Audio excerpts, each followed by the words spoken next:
when we want to grant you that verse, the early church fathers unanimously agreed that Jesus was divine.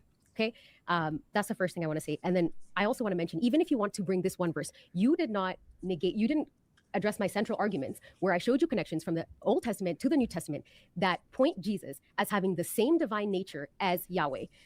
Hey guys, welcome to another video. This is Christ Rider. My name's Nate. Here we are looking at Lady Logic's live stream. She's going over the 10v Sheikh Uthman, the 10 Christians versus Sheikh Uthman. And man, this thing keeps growing and growing and growing and growing. And man, these apologists are really good. And I've been so interested to seeing how they've been debunking these people, these Muslims, whatever space they're in, man. These Christian apologists killed it, bro.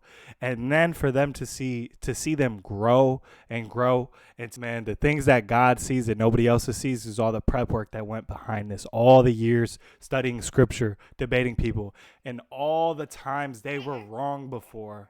You don't see those, but man, am I head over heels for this movement right now, man, because woo! Let's see what they got to say. Let's see how they break down this debate, man. Christ Rider, let's ride for Christ. Christ Rider. The Christian Bible, Jesus still says, my God. It's not his earthly ministry. We're not talking about while he was on earth and his human nature. We're talking about, according to the Christian Bible, after he's been killed and resurrected in heaven, after being glorified, he still says, my God. So I mean, again, so that doesn't address the point, because earthly ministry and two natures on earth don't address the fact that even past that, Jesus is saying, my God. So in Hebrews chapter 1, we see the Father also calling Jesus God. He says, your throne, O God, will last forever. So if God doesn't have a God according to you, then how do you explain that? So can I answer that? Yeah. Because we don't want to just keep jumping. So again, you're throwing another verse at me to try to answer. He jumped from birth to post-resurrection. I know you just said that, but yeah. Just catch it, yeah. Exactly. We want the people to see the pivot. I want to know if he's going to deal with what you just said, how the Father calls Jesus God. Let's see if he addresses that, man. Sir, instead of addressing the points, you're jumping from the actual point by throwing a different verse and saying, oh yeah, well, how do you address this? And I will address that, no problem. That's what you've been doing. Man, the projection. The gaslighting is insane. You want to be clear that you haven't addressed those points of Jesus post-resurrection still saying, my God. And I would have said, and I just want to be clear, you haven't addressed my references of Jesus being Yahweh on earth and in heaven. So how do we deal with this? I would have said the same thing right back to him. And you asked me to address this, I will, no problem. I will address all of your points one by one. When you look at in Hebrews 1, the throne, O God, is forever and ever. If you keep reading, actually, it says, therefore God, your God has anointed you. And that's why in the Christian Study Bible, it says your throne forever and ever. This translation is quite doubtful. The context of the Son being contrasted with the angels is what is being. Why is he lying? That's not what it says. It's crazy because when you read the actual comments in the NET translation, it affirms Christ's deity even more. And this is why I'm watching this. This is why I want to bring this to other people. The knowledge that these guys have, Avery, Lady Logic, all these apologists, SIG, Vocab, you got all these knowledgeable people, and every single city, especially in my city, man, woo, the Islamic takeover is crazy, man. And so we need to equip the Christians, bro. We need to equip our brothers and sisters on how to deal with this, because they're here. They're buying up all the property. They're buying up every single Catholic church in my city, bro, and they're turning them into mosque.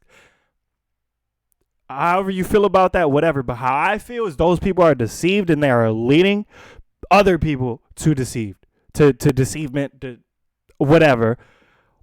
I am so passionate about this right now, man. It is a burning hole in my heart. So many people are deceived. So many of my coworkers. I'm an IT guy, really. So many people. I mean, you call tech support, it's a meme. So many people don't speak English on tech support. I work with these guys, and these guys are so knowledgeable. They're so smart.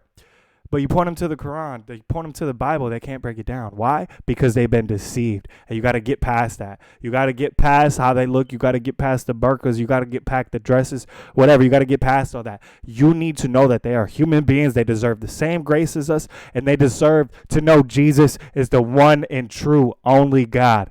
They deserve to know that. You're doing, Sheikh Uthman, is throwing me a bunch of other verses because you have to reframe the argument as Jesus said this, so he's not God. If you have to, and you're trapped inside that frame. If you step in outside of that frame of bringing me verses where Jesus submitted and, you know, oh, it's not. Look at Albie smiling. If you step outside that frame, your whole worldview is constructed. I think it's funny. So and that's why I'm glad your guys' clips went the way they did, because he's trying to be all condescending to me, and you guys absolutely humiliated him. Yep. Oh yeah, we ain't gonna let it go like this. You want to bring that type of energy? All right. Yep, you can see Albie smiling in the background while you're talking, because he's like, he knew he was next. He's like, let me at him. Yeah, that's he asked me. He was like, let me go next. Mm-hmm. He said, okay. hold my drink. We all wanted to go next. We all wanted to go next. I mean, they were eager because they didn't like how he was sitting there getting all smug with you.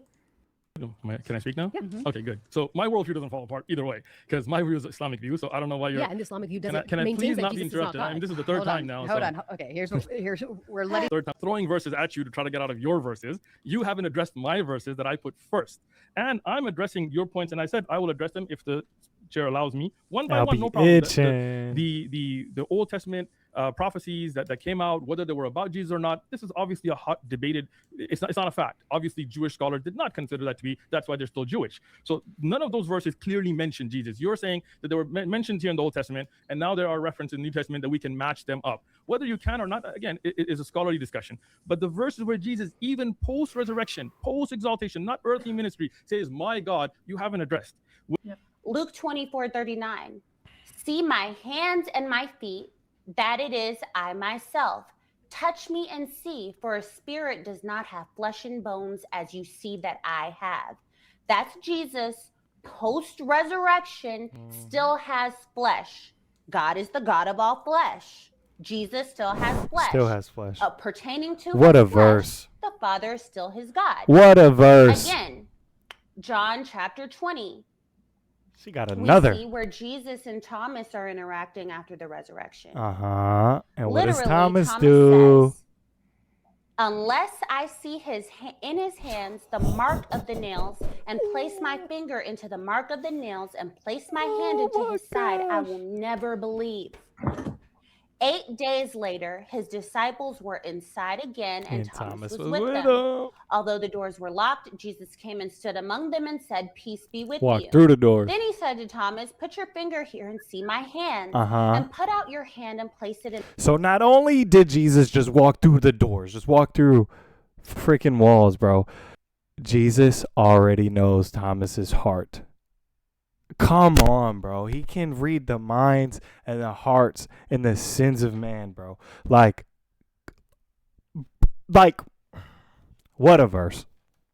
In my side, do not disbelieve, but believe. Thomas answered him and said, "My Lord, my God," or the Lord of me and the God of me. What? And Jesus said to him, "No, don't say that. I'm not God." Verse. Oh, wait, no, that's not what he said. He said, have you believed because you have seen me? Blessed are those who have not seen and yet have believed. Believed what? What a verse. That I'm God. Wow. So, yo, heaven rejoice. His NET Bible a little more, because clearly Jesus has flesh here. And not only post-resurrection does he have flesh, post-resurrection, Jesus is being called God, verbatim, by the man who's touching his flesh, the nails in his hands, the wound in his side. And then just going to cap it off, because, again, you can tell these guys don't read. 2 Corinthians chapter 5 is all about Jesus having flesh, and that our glorified bodies will be like the glorified body that Jesus has. So It's just again, it's just reading, guys. You can tell that What a these verse. guys cherry pick a verse, and it's funny because the moderator does end up calling him out for cherry picking. But we see that these guys cherry pick a verse and build a point off of it, and if you just keep reading, it completely falls apart. As we can see, Anita cleans up that debate nice and clean. Obviously, this is the debate review, and they go over this. Anita was first.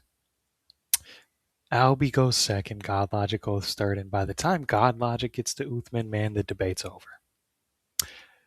Go watch my video on Elijah Johnson and what he did to Uthman. Pray for him because his career is over. Stay blessed, guys. Subscribe.